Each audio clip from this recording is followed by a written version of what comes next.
님 위해서도 기도해 주시기를 부탁을 드립니다. 자, 이제 우리 지난주까지 사도행전 대장정 한 1년여 동안 사도행전 말씀 붙들고 말씀을 전했는데, 요즘에 또 코비드19 때문에 많이 힘들고 어려운 때를 우리 모두가 지나고 있는데, 제 마음속에는 그런 마음이 들었습니다. 이 어려운 때 우리 신앙인들이 잘 지켜가야 될 것이 뭘까 생각하다가 뭐 여러 가지가 있겠지만, 신앙의 덕목들은 여러 가지가 있겠지만, 제 마음속에 이 어려운 때 평안을 잃어버리면 우리가 불안할 거고, 또 감사를 잃어버리면 불만과 원망을 하게 될 터인데, 이걸 어떻게 우리가 잘 배울 수 있을까 성경에서 찾아보면서 오늘 주일은 광야에서 배우는 평안이라고 하는 제목으로 말씀을 나누고, 다음 주일은 욥기, 정말 큰 최악의 상황을 만난 욥기를 통해서 최악의 상황에서 배우는 감사라고 하는 제목으로 두 차례 말씀을 준비했습니다.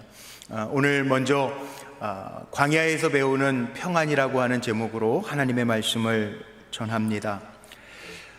우리가 지금 현대를 살아가기 때문에 광야를 잘 접하지 않습니다. 그런데 그냥 광야, 사막 이런 단어만 들어도 경험하지는 않았지만, 광야, 사막, 평안할 수가 없는 곳이죠. 왜냐하면 맹독성 곤충들이 있습니다. 뭐 우리가 흔히 보는 개미, 거미, 뭐 이런 날파리, 뭐 이런 것들이 아니고, 사막 광야 같은 데에는 생명을 위협하는 전갈과 같은 곤충도 있고, 맹독성 뱀들도 있고, 또 언제 어디서 나타날지 모르는 짐승들도 있습니다. 그래서 불안한 곳이 광야입니다. 또 광야 그러면 먹을 것, 물 많지 않아서 염려할 수밖에 없을 겁니다. 길이 없으니 어디로 가야 될지 막막하기도 할 것이고, 요즘처럼 이정표가 잘 돼 있거나 내비게이션이 있어 안내를 받는 것도 아니니 길을 잘못 들면 어떡하나 하는 두려움도 있을 것입니다. 우리가 광야, 사막을 접하지는 않지만 우리의 인생길을 많은 사람들이 광야의 길을 걷는 것과 같다라고 표현을 하는 걸 보면, 광야라고 하는 것, 또 우리 인생길이라고 하는 것도 결코 만만치는 않다라고 하는 이야기죠. 더군다나 요즘같이 힘들 때, 코로나로 인해서 전 세계가 다 힘들어지고, 왕래가 힘들어지고, 사업이 힘들어지고, 사람과의 만남이 힘들어지는 이때, 평안을 잃어버리기 쉬운 이때 우리는 어떻게 해야 될까 참 고민을 많이 하면서, 성경에도 보면 이런 이야기들이 참 많이 나오는데, 우리가 광야와 같은 인생길을 걸어가지만 이 광야와 같은 인생길을 걸어가면서도 정말 평안, 하나님의 주시는 평안, 그 평안을 느끼고 배워서 우리가 이때를 잘 이겼으면 좋겠다라고 하는 마음을 가지고 말씀을 준비하게 되었고 선포하게 되었습니다. 사실 저는 찬양을 되게 좋아합니다. 개인적으로 찬양을 참 좋아하는데, 음악적인 소질이 적어서 남들 앞에서 부르는 거는 제가 많이 잘 못해요. 그런데 듣는 걸 참 좋아해요. 요즘 같은 때에는 신방도 많지 않기 때문에 이렇게 장례 나신 가정에 장례 예배를 인도하거나, 아니면 위급한 환자들 병원 신방이나 있으면 신방을 다니지만, 대부분의 시간을 사무실에 일찍 나와서 성경 묵상을 하고 찬양을 듣기도 하고, 또 요즘에 나오는 많은 책들을 읽어가기도 합니다. 요즘에 계속 찬양을 듣는데, 찬양을 들으면서 요즘 나오는 CCM이라고 하는 복음성가를 들으면서도 마음에 참 좋음이 있어요. 또 예전에부터 불렀던 그 찬송을 들으면서도 그 찬송가는 또 찬송가대로 우리에게 힘과 위로와 격려가 되기도 합니다. 원래 찬양이라고 하는 거, 우리 그리스도인들이 꼭 하나님을 찬양하죠. 오늘도 예배에 왜 모였는지 하나님 찬양하는 거예요. 찬양이라고 하는 말은 하나님 위대하신 분입니다, 하나님이 생명의 주인이십니다, 하나님을 인정하고 칭송하고 하나님을 높여드리는 것, 그걸 찬양이라고 이야기합니다. 그런데 저도 새벽 예배 말씀을 전하고 인도하면서 그 말씀마다 맞는 주제의 찬양을 찬송가를 찾아서 부르는데 찬송가를 부를 때 느끼는 게 하나 있어요. 찬송가라고 다 하나님을 높여드리는 게 아니고요, 처음에 가사들을 보면 정말 우리가 인생길을 걸어가면서 그 인생길이 광야와 같구나 느끼게 하는 찬양들이 너무나 많다라고 하는 사실이에요. 우리가 잘 아는 찬송들이 몇 가지 있는데 제가 한번 예를 들어 볼게요. 찬송가 486장 같은 데에는요, 이런 찬송가가 있어요. 가사가 이런, 이 세상에 근심된 일이 많고 참 평안을 몰랐구나, 이렇게 나가잖아요. 이 세상에 근심된 일이 많고, 3절 가사 보면 더 내용이 진합니다. 이 세상에 죄악된 일이 많고 참 죽을 일 쌓였구나, 이렇게 나가요. 참 죽을 일이 쌓였대. 이 세상에는 근심된 일도 많고 심지어는 참 죽을 일도 쌓였구나. 괴로움이 있는 세상이에요. 광야길과 같은 세상을 우리가 지나고 있다는 거예요. 그런데 후렴의 마지막 부분에 가보면 곧 평안히 쉬리로다, 그렇게 끝나요. 쉬리로다, 평안히 쉬리로다. 우리가 광야와 같은 인생길을 걸어가지만 우리 믿음의 사람들은 다 같이 세상 사람들과 같이 이 땅에 발을 딛고 살아가지만 근심이 많고 죽을 일이 쌓여있는 세상을 사는 것 같지만 우리에게 다른 것이 있다는 거예요. 우리에게는 살아계신 주님이 계시니까 곧 평안히 쉬리로다 고백할 수 있는 사람들이라는 거예요. 근데 대부분의 찬송이 이런 찬송인 거 아세요? 우리는 그냥 생각 없이 부르기도 하지만 찬송가 369장 같은 데에는요, 이런 가사도 있어요. 시험, 걱정, 모든 괴로움 없는 사람 누군가. 시험, 걱정, 모든 괴로움 없는 사람 없다는 거예요. 3절에는 근심, 걱정, 무거운 짐 아니진 자 누군가. 피난처는 우리에서 우리 주께 맡기세. 자, 우리가 살아가면서 시험 걱정 없는 사람 없다는 거예요. 찬송가 337장은 이런 찬송도 있습니다. 내 모든 시험 무거운 짐을, 우리가 다 시험거리도 겪고요, 무거운 짐도 있다는 거예요. 그러니까 이런 찬송가를 보면, 이런 찬송가는 정말 어렸을 때부터 우리 할머니들 할아버지들 부르셨던 찬송가들이거든요. 이 찬송가 가사가 지금도 찬송가에 수록되어져 있고 우리가 부르는 걸 보면 시대를 초월해서, 장소를 초월해서, 저는 캐나다에서 목회해서 알거든요. 외국 찬송가에도요 이런 찬송가가 있어요. 가사만 영어로 부를 뿐이지 내용 똑같아. 물론 우리 한국에 들어온 찬송가가 서양의 찬송가들을 번역해 놓은 것이기도 하지만, 그렇다면 어느 사회든지 어느 나라든지 어느 시대든지 사람들이 살아가는 인생길이 지금 찬송가를 통해서 고백했던 것처럼 시험거리가 많고 근심거리가 많고 죽을 일도 쌓여있는 인생을, 광야길과 같은 인생을 우리가 살아가고 있다는 거예요. 저는 시편을 개인적으로 참 좋아합니다. 그래서 우리 교회에서도 시편 강해 1편에서부터 150편 제가 강해한 적도 있거든요. 저에게 개인적으로 찾아오는 성도님들 중에 힘들어 낙심한 분이나 시험거리 때문에 힘들어하는 분들이 있으면 제가 꼭 그렇게 권면하죠. 집사님, 권사님, 제 경험 통해서 제가 이야기 드리는데 시편 1편에서부터 150편 정말 묵상하면서 한 주간에 3번만 묵상해 보세요. 하나님 주시는 위로와 평강이 있습니다. 제가 그렇게 꼭 얘기해요.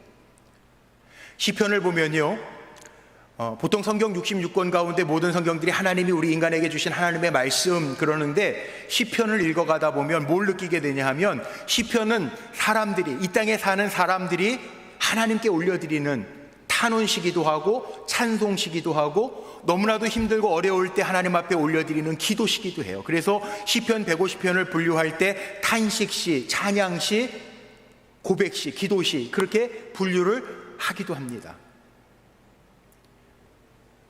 정말 시편을 읽으면서 묵상하면서 왜 위로가 되냐면, 시편에 하나님을 찬양하고 하나님 앞에 기도하면서 올려드리는 그 탄원의 시들이요, 인간의 한계를 이야기해요. 그러나 인간의 한계로만 끝나는 것이 아니라 시편에는 마칠 때 보면 꼭 담겨져 있는 게 있어요. 하나님을 신뢰합니다, 하나님을 의지합니다라고 하는 고백이 담겨져 있어요. 무슨 얘기인지 아세요? 찬송이든 성경 말씀이든 간에 우리의 인생길이 광야와 같은 길을 걸어가고 있다는 거예요. 광야와 같은 인생길을 걸어가지만 중요한 것이 있습니다. 광야와 같은 힘들고 어려운 문제투성이의 삶을 살아가지만 내 삶의 자리에 살아계신 하나님이 나와 함께 동행하신다면 우리에게 진정한 평안이 임할 줄로 믿고 사시기를 주님의 이름으로 축복합니다. 다윗과 같은 사람도요, 그런 고백을 해요. 시편 18편 같은 데 보면 우리가 너무나도 잘 아는 고백이죠. 다윗이 이런 고백을 합니다. 다윗은 인생 쫓겨다녔습니다. 광야에 숨어 살기도 했습니다. 굴 속에 들어가서 숨어 있기도 했습니다. 다윗이 뭐라고 고백하죠? 그 광야길을 거쳤던 다윗, 나의 힘이 되신 여호와여, 내가 주님을 사랑합니다. 여호와는 나의 반석이시요 나의 요새시요 나의 건지시는 이시요 나의 하나님이시요 내가 그 안에 피할 나의 바위시요 나의 방패시요 나의 구원의 뿌리시요 나의 산성이시로다.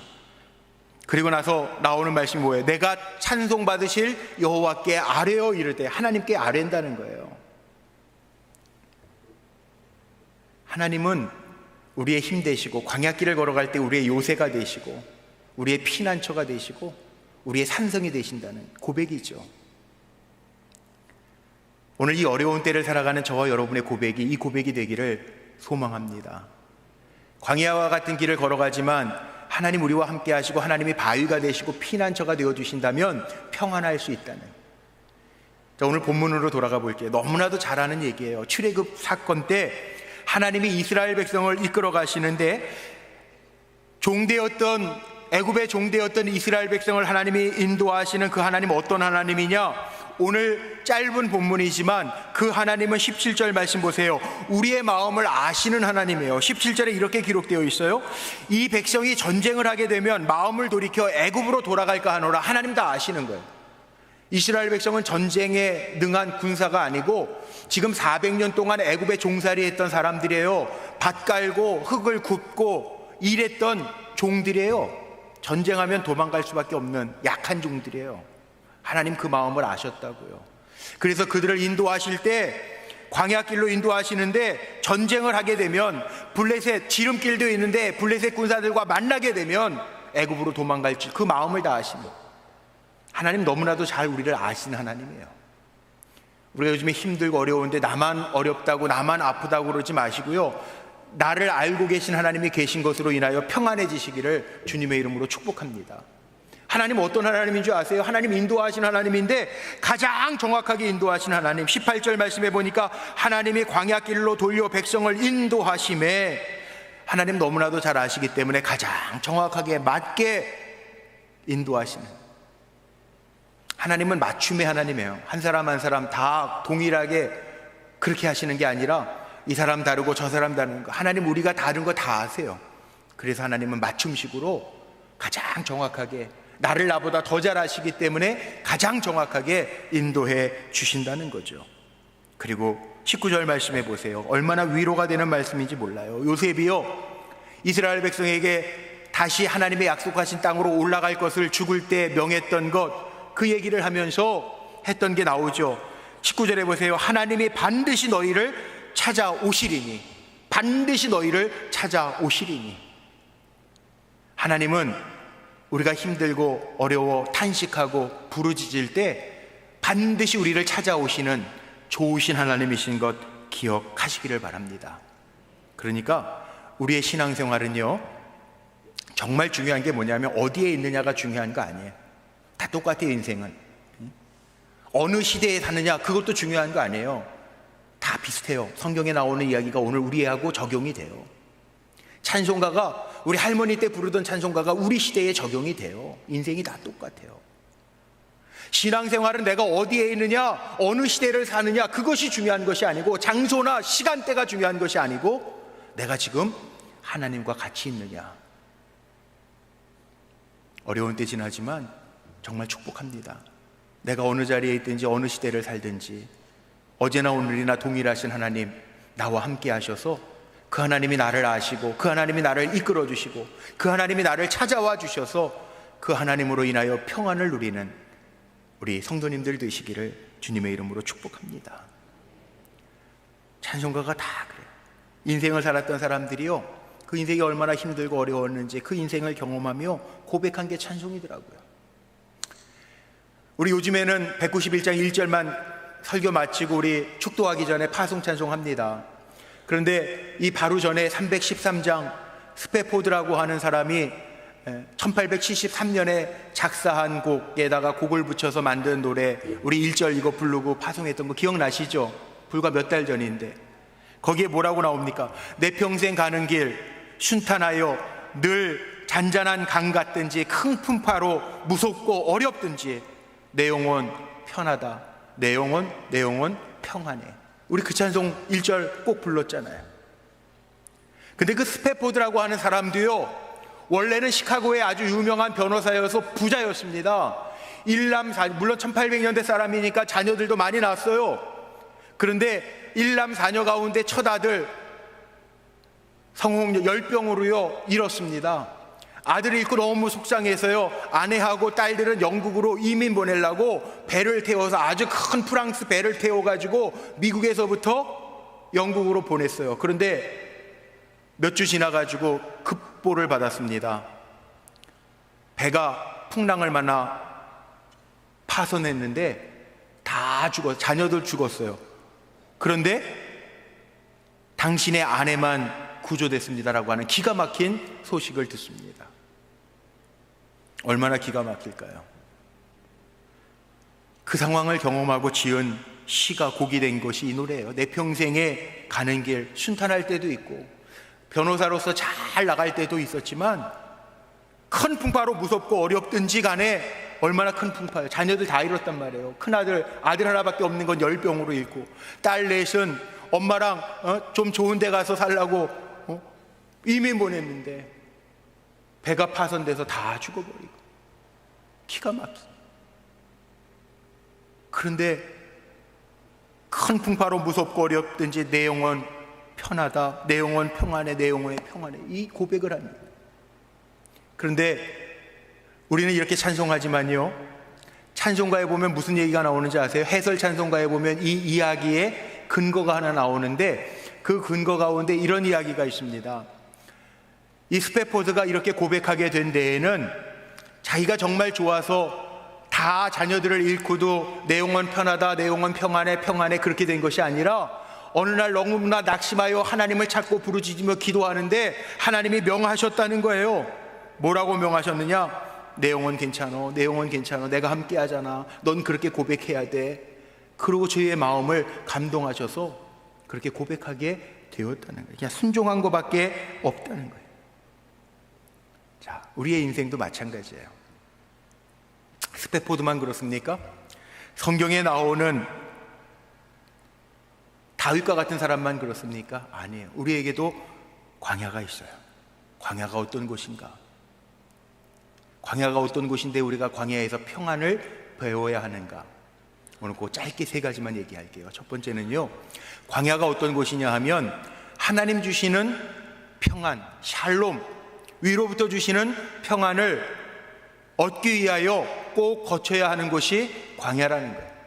자, 성경에 나오는 인물들 가운데 퀴즈 여러분에게 낼게요. 성경에 나오는 우리가 존경하는 믿음의 조상들, 아무 근심, 염려, 문제가 없었던 사람이 있었다 생각하시는 분 계세요? 누가 있어요? 없습니다. 하나님이 의인이라, 당세의 의인이라 칭하셨던 노아부터, 창세기 5장에 나오는 노아부터 봐도요, 노아도 근심도 있고 실수도 있었고 아픔도 있었습니다. 아브라함, 사라, 아이도 없습니다. 하나님이 약속하셨죠. 이삭, 거기에 언약의 후손이 생겨지기 시작합니다. 문제가 없었던 사람은 없습니다. 이삭과 리브가, 야곱, 요셉, 형들에게 버림을 받았고 종으로 팔려갔던 요셉의 이야기도 아시잖아요. 모세, 걱정이 없었나요?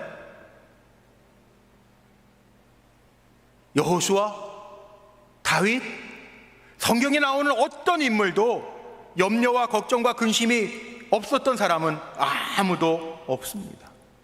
우리가 인생의 길을 가는 동안에요, 오늘도 우리 예배 자리에서 주님을 바라보며 예배하지만 평안한 마음으로 예배하는 것 같지만 우리 안에도요, 삶에서 생긴 어려움 때문에 한속 귀퉁이에는 염려가 있고 아무 말 없이 지내는 것 같지만 불안한 부분들이 있다는 거예요. 그런데 하나님 주시는 평안이 뭐냐? 하나님 주시는 평안은요, 우리가 요즘에 음식을 먹을 때도 웰빙, 좋은 것 얘기하죠. 또 웰빙, 잘 사는 거, 건강하게 사는 거, 웰빙, 그 표현을 많이 씁니다. 무탈한 거. 그런데 하나님의 주시는 평안은 그냥 무탈한 거, 아무 문제도 없는 그런 평안함이 아니라는 거죠. 이 샬롬의 평안이라고 하는 건 그 뜻이 아주 넓습니다. 물론 영육 간의 강건함, 또 나라가 강성하고 번영할 때 쓰는 말이기도 해요. 세상이 평안할 때 쓰는 말이기도 해요. 그러나 여기에 이 평안, 샬롬의 평안은요, 인간이 만들어내는 인위적인 평안이 아니라 우리의 환경이 어떠하든지 간에, 우리의 상황이 어떤 문제가 있든지 간에 살아계신 하나님이 나와 함께 하시기 때문에 누려지는 평안, 그것이 샬롬의 평안이에요. 그래서 이 샬롬하고 히브리 사람들이 인사할 때에는 하나님이 함께 하셔서 하나님의 주시는 평안이 당신과 함께 하기를 바랍니다 라고 하는 의미가 담겨져 있습니다. 이스라엘 백성을 하나님이 구원해 내시면서 광야길을 걷게 하십니다. 광야는 문제가 없는 곳이 아니라 제가 좀 전에 얘기했던 것처럼 너무나도 많은 문제가 있는 곳입니다. 근데 왜 광야길을 인도하셨습니까? 하나님이 함께 하시기 때문에 누리는 평안이 있다는 거죠. 오늘 말씀 17절로 18절 말씀에 보니까 이렇게 성경에 표현해 놨어요. 가나안을 향해 가는 길이, 짧은 길이 있을 텐데 이렇게 표현했어요. 바로가 백성을 보낸 후 블레셋 사람의 땅의 길은 가까울지라도 하나님이 그들을 그 길로 인도하지 아니하셨으니. 그리고 18절에 그러므로 하나님이 홍해의 광야길로 돌려 백성을 인도하시매, 광야길을 걸어가지만 그들을 친히 인도하시고 광야로 들여보내시고 그들을 이끌어 주셨던 분이 하나님이라는 거예요. 실질적으로는요, 이집트에서부터 가나안 땅까지는 지중해 끼고 가는 대로를 통해서 가는 길로 가면 200km밖에 안 돼요. 200km밖에 안 돼요. 200km? 그리고 요즘에 마라톤이 40km잖아요. 보통 성인 남자가 뛰어서 2시간, 요즘에 2시간이면 마라톤 40km 가더라고요. 근데 100번 양보해서 그 대로를 따라서 어린아이들도 있고 노인들도 있을 테니까, 짐들도 있을 테니까 200km를 걸어서 간다고 해도 빨리 가면 일주일, 늦게 가봐야 보름이면 도착할 수 있는 거리밖에 안 돼요. 그런데 하나님은 그들을 광야로 인도하시고 홍해의 광야길로 돌려 백성들을 인도하셨다라고 이야기해요. 쉬운 지름길이 아닌 하나님이 인도하시는 길, 광야의 길, 하나님이 함께 하시는 길을 걸어가게 하셨다는 거예요. 하나님이 함께 한다라고 하는 증거도 광야에서 보여주셨잖아요. 만나도 내려주시고 홍해도 갈라놓으시고, 홍해가 갈라진 것까지 봤으니까 하나님 살아계신 것을 알 텐데, 출애굽기 15장 22절 말씀에 보면 홍해가 갈라지고 나서도 하나님이 그 이스라엘 백성을 남쪽 광야로, 수르 광야죠, 수르 광야로 보내어서 이스라엘 백성이 그 광야길을 또 걸어가면서 3일 동안 물을 얻지 못함에 다시 하나님을 원망해요. 광야길을 통해서 배워야 될 거 있어요. 우리 인생 어렵고 힘들지만 우리가 이 광야를 통해서 꼭 배워야 될 것이 있어요. 무엇을 먹을까, 무엇을 마실까, 무엇을 입을까 끊임없이 염려할 수밖에 없는 그런 곳이 광야지만, 정말 죽음이 코앞에 다가와 있는 곳이 광야지만, 그런 장소 속에서도 하나님이 우리를 인도하실 때 우리에게 평안함이 있다라고 하는 것을 알려주는 거죠. 혹시 기억나시는지 모르겠는데, 이때를 위함은 아니었는데 작년 가을 10월달이었어요. 몇 달 전이죠. 10월달, 작년 가을 10월달에 우리 마지막 특별 새벽 기도회 할 때, 여리고 특별 새벽 기도회 할 때 주제가 광야에서 만난 하나님이라고 하는 주제를 가지고 제가 일주일 동안 말씀을 전했습니다. 기억나시죠? 한 주 동안 불렀던 찬양이 광야를 지나며 라고 하는 찬양이었습니다. 그 광야라고 하는 곳이 어떤 곳인지, 이 찬양, 저도 요즘에 이 찬양을 참 많이 들어요. 이 찬양의 가사를 한번 읽어드릴게요. 아마 기억나실 거예요. 우리 지난 가을에 특별 새벽 기도회 때 일주일 내내 불렀던 주제곡이었으니까 여기에 보면 광야가 어떤 곳인지 나오는데, 광야 배울 것이 있다는 곳이에요. 하나님의 인도하심이 있는 곳이에요. 제가 가사만 한번 읽어드릴게요. 1절 가사는 이런 가사입니다. 왜 나를 깊은 어둠 속에 두시는지, 어두운 밤은 왜 그리 길었는지, 나를 고독하게, 나를 낮아지게, 세상 어디도 기댈 곳이 없게 하셨네. 광야에 서 있네. 후렴 부분이 이런 가사입니다. 주님만 내 도움 되시고, 주님만 내 빛이 되시는, 주님만 내 친구 되시는 광야, 주님 손 놓고는 단 하루도 살 수 없는 곳 광야에 서 있네. 2절 가사는 이런 가사예요. 주께서 나를 사용하시려, 나를 더 정결케 하시려 나를 택하여 보내신 그곳 광야, 성령이 내 영을 다시 태어나게 하는 곳 광야에 서 있네. 내 자아가 산산이 깨지고 높아지려 했던 내 꿈도 주님 앞에 내어놓고, 주님 뜻만 이루어지기를, 나를 통해 주님만 드러나기를. 이게 가사예요. 광야? 우리가 광야에서 배워야 할 것도 있어요. 가장 기본적인 것들, 먹고 사는 문제들, 그것이 하나님을 믿는 우리에게는 어떤 의미가 있는지를 배우는 것이 광야라는 거죠. 세상의 주인이 누군지, 생명의 주인이 누군지 배울 수 있는 곳이 광야라는 거죠. 아니, 하나님의 백성으로서 광야와 같은 인생을 살아가면서 전능하신 하나님이 과연 나에게 어떤 의미가 있는지 깨닫는 곳이 광야라는 거죠. 광야가 아니면 하나님을 깊이 만날 수가 없어요. 죄송한데요, 제가 목회하면서 제 스스로의 경험도 그렇고요, 제가 만나는 성도님들의 경험을 봐도 그렇습니다. 아마 여러분들도 점검해 보십시오. 내 신앙이 한 단계 점프할 때가 있는데, 그 점프할 때가 평안할 때인가 어려울 때였는가 한번 생각해 보세요. 아마 이 자리에서 예배드리는 분들, 또 온라인으로 예배드리는 성도님들도 생각해 보면 내 신앙의 한 단계 업그레이드가 됐던 일들이 있을 거예요. 평안할 때가 아니고 어려운 때였습니다. 너무 답답하고 힘들어서 하나님 앞에 엎드리지 아니할 수 없었을 때, 그때 신앙이 점프했습니다. 오히려 잘 나가고 평안할 때는요, 인간이라는 존재가 어떤 건지 아세요? 오늘까지 하나님 잘 인도하셨으면 내일을 미리 걱정해요. 야, 내일 어떡하지? 아니, 지금까지 인도하셨는데, 지금까지는 괜찮았는데, 지금까지 괜찮게 하시는 하나님이 내일도 책임져 주실 거야, 이런 믿음으로 일어나야 되는데, 사람들은 가지면 가질수록 이 다음은 그게 인간이더라고요. 성경은 우리에게 가르쳐 줍니다. 광야는 우리에게 가르쳐 줍니다. 아무것도 없습니다. 그런데 하루하루 사는 것, 내 생명의 주인 되신 하나님 의지하면서 살 수 있는 것을 가르쳐 주시는 것이 광야입니다. 그래서 그 광야에서 평안함을 얻는 겁니다. 오늘 말씀 속에 이런 말씀도 나오잖아요. 우리가 너무나도 잘 아는 구름기둥, 불기둥의 이야기가 21절, 22절에 나와요. 하나님이 낮에는 구름기둥으로, 밤에는 불기둥으로 인도하세요. 22절 말씀해 보니까 이렇게 나와 있죠. 낮에는 구름기둥, 밤에는 불기둥이 백성 앞에서 떠나지 아니하니라. 구름기둥, 불기둥, 하나님의 임재를 상징합니다. 하나님 떠나지 아니하신대요. 밤과 낮은 연결되어 있어요. 밤하고 낮이 분리되어 있는 게 아니라 연결되어 있어요. 근데 하나님은 기가 막히신 하나님, 자상하신 하나님이에요. 얼마나 기가 막히냐. 낮에는 구름기둥, 밤이 되는 순간에 연결되어 있지만, 밤이 되는 순간에 언젠가부터 우리가 으실으실 추워지는 거 느껴지는 순간에 구름기둥에서 불기둥으로 바꿔놓으시는 하나님. 에브리데이, 매일매일 그렇게 하나님 역사하셨단 말이에요. 근데도 이스라엘 백성은 조금만 불편하면 불평해요.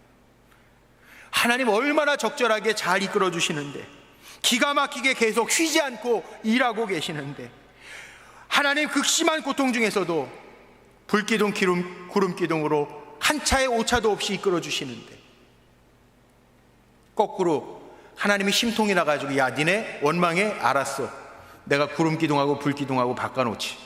한번 생각해 보십시오. 얼마나 끔찍합니까? 광야에 그 뜨거운 햇볕에 낮에 불기둥으로 밤에 광야는 추운 곳, 바람을 막을 수 없는 곳인데 불을 쬐야 되는데 구름 기둥으로 달빛마저 가려버리신다면 얼어 죽겠죠. 그게 인간 아닙니까? 그런데 하나님은 한 번도 우리를 실망시킨 적 없이 인도하신 하나님. 그럼에도 불구하고 이스라엘 백성들은 먹을 게 없으면, 아니 먹고 싶은 게 없으면, 먹을 거 있었죠. 먹고 싶은 게 없으면 아유 애굽에서 있었던 게 더 나았을 텐데, 애굽에서 종살이 하는 게 나았을 텐데, 애굽에 있으면서 마늘도 먹고 부추도 먹고.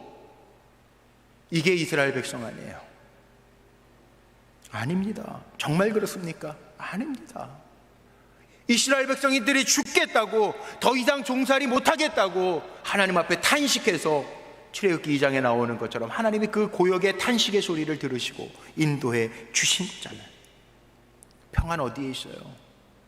하나님이 책임져 주실 때 광야와 같은 길이 없는 게 아니라 우리도 광야와 같은 길을 걸어가지만 하나님, 살아계신 하나님, 우리에게 정확하게 인도하신 하나님이 한 차의 오차도 없이 우리를 인도하실 때 저와 여러분은 평안, 샬롬, 하나님의 주시는 은혜를 누릴 수 있음을 기억하시기를 바랍니다. 두 번째, 광야는요 어떤 곳이냐? 약속의 땅하고 붙어있는 곳이 광야예요. 가장 가까이에 약속의 땅이 있다고요. 그게 광야예요. 우리 꿈꾸면 빨리 이루어야 좋아하죠. 좋은 직장, 번듯한 사업체, 우리 자녀들도 아주 탄탄대로 다 원하면서 살아가요. 그런데 하나님은요 홍해바다를 건너온 이스라엘 백성 다시 남쪽 광야로 방향을 틀어요. 아, 이거 아닌데, 이거 아닌데. 그런데 왜 인도하십니까? 거기에 분명한 이유가 있습니다.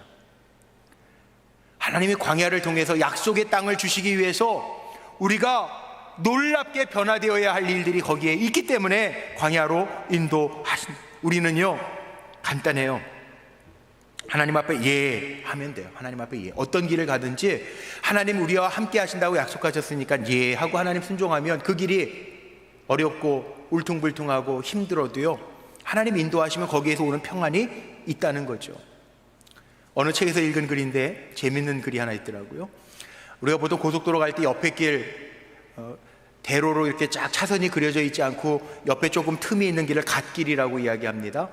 그리고 우리가 어디를 갈 때 여기서 목표점을 정하고 제일 잘 갈 수 있는 지름길이 있는가 하면 갓길, 돌아가지만 갓길들이 있어요. 좋지 않은 길들도 있어요. 근데 이 갓길을 어느 목사님이 책에서 그렇게 표현해 놨어요. 갓길이 있대. 우리 인생에도 갓길이 있대요. 갓길을 이런 샛길, 갓길 이 얘기로 하지 않고 갓길, 영어로 God, G-O-D, 하나님의 길이 있다는 거예요. 누구에게나 울퉁불퉁해도 누구에게나 갓길, 하나님이 예비하신, 하나님이 준비하신 길이 있다는 거예요. 광야가 그런 길이라는 거예요. 힘들어도 거기 갓길, 하나님이 준비하신 길을 통해서 우리가 변화되어지는 그곳이 광야라는 거예요. 그러니까 우리 직장 문제가 막혔다고 불평할 거 없다는 거죠. 감사하면 돼요. 왜? 그 광야를 통해서 하나님 또 다른 변화를 우리에게 주실 것, 우리 믿고 살잖아요. 자녀들이 속색여서 어려운 분들도요 어렵다고 불평할 필요 없어요. 오히려 감사하면 돼요. 그것이 나를 나되게 하는, 하나님의 종되게 하는, 하나님의 살아계심을 경험케 하는 광야, 갓길, 하나님이 준비하신 길이 되면 되니까. 하나님의 백성으로 산다는 게 뭘까요? 하나님의 백성으로 산다는 것은 세상이 줄 수 없는 평안을 얻고 살아가는 것. 이게 하나님의 백성으로 사는 거예요. 하나님 준비하신 길이 있어요. 그 길이 어려울지라도, 요즘과 같이 힘들고 고난의 길일지라도 이걸 통해서 깨달으면 하나님 우리에게 주시는 약속의 땅, 축복의 땅이 반드시 있음을 기억하고 나아가는 저와 여러분이 되기를 주의 이름으로 축복합니다. 마지막 세 번째 광야 어떤 곳인가? 하나님과 함께하는 곳이, 하나님과 함께 걸어가는 곳이 광야예요. 오늘 말씀해 보니까 그렇게 나와 있잖아요. 하나님 앞서 행하시는 거예요. 광야에 들여놓고 난 몰라, 니네가 알아가, 이게 아니에요. 하나님이 앞서 행하신다고 21절에 기록되어져 있어요. 하나님 앞서 가신대요.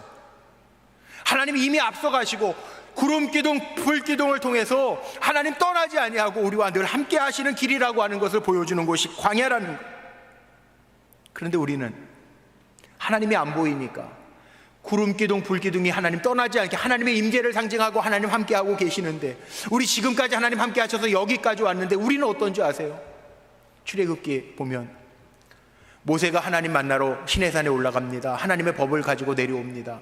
그 40일을 참지 못해서 밑에서 땅에서는 아론과 이스라엘 백성들이 황금 우상을 만듭니다. 황금 송아지를 만들어요.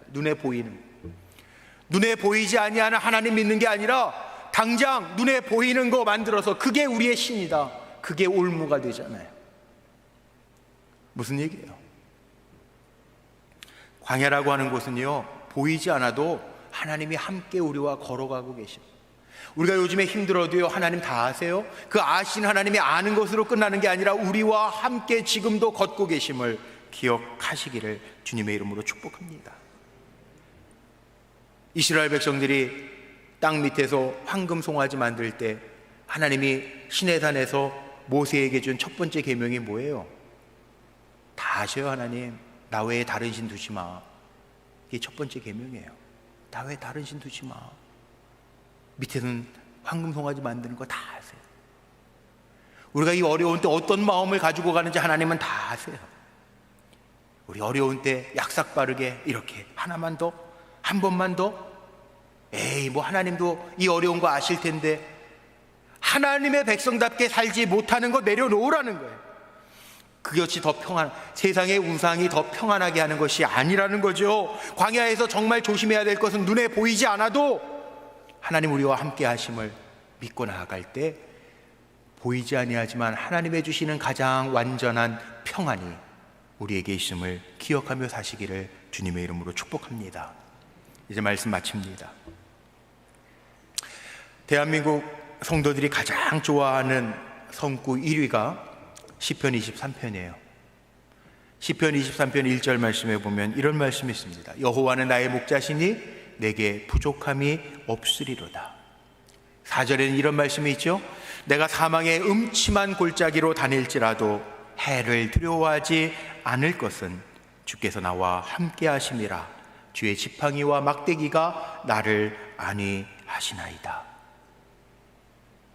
요즘 사람들이 다 어렵고 힘드니까 아유 불안해